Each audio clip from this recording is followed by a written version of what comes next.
Countless people have passed the Coignet Stone Company, but not really anyone had a chance to investigate it. Why has this lonely building at the corner of 3rd and 3rd been forgotten for so long? My impression of Gowanus was always that it was just this horrible, disgusting, dirty place.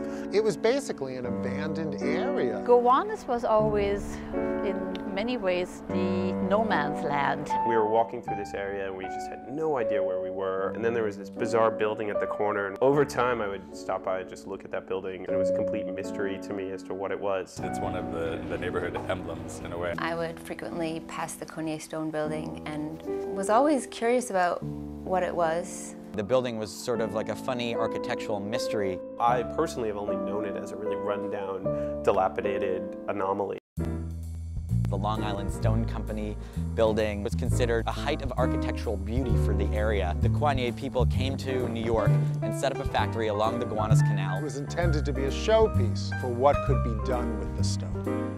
After the 1940s, America changed in a lot of ways. It really made this area much less useful for what it had originally been built for. The building was abandoned for a long time. Following 1960, the building hasn't gotten much use except for as a place to take pictures or put graffiti.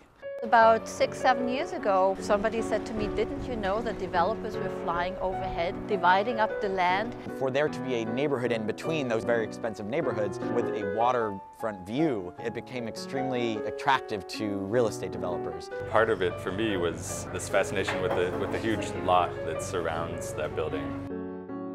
Building this Whole Foods has been going on since 2006, and there are environmental factors which make it very difficult. That site, as well as many sites along the canal, are former wetlands, and they flood, not only with raw sewage, but also toxic waste, some of which is deposited deep under the ground. After Hurricane Sandy, the Gowanus area was completely flooded with toxic sewage water, and that includes the Whole Foods site. The water went right up to the Coignet Building. Local residents said, don't you know, this entire site floods on a regular basis.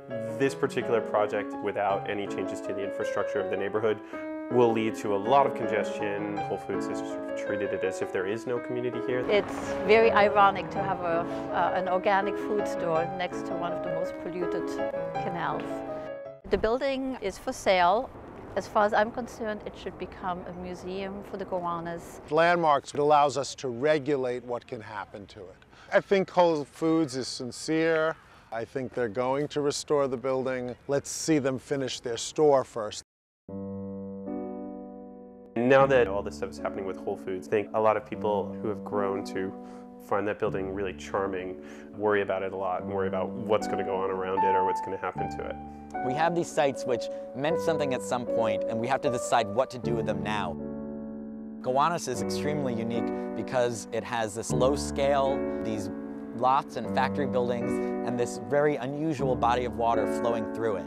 It puts its identity in question because everyone wants to have a piece of it. It's the grand cacophony of New York City and all of its inhabitants that have a say and swing and opinion in what goes on around here.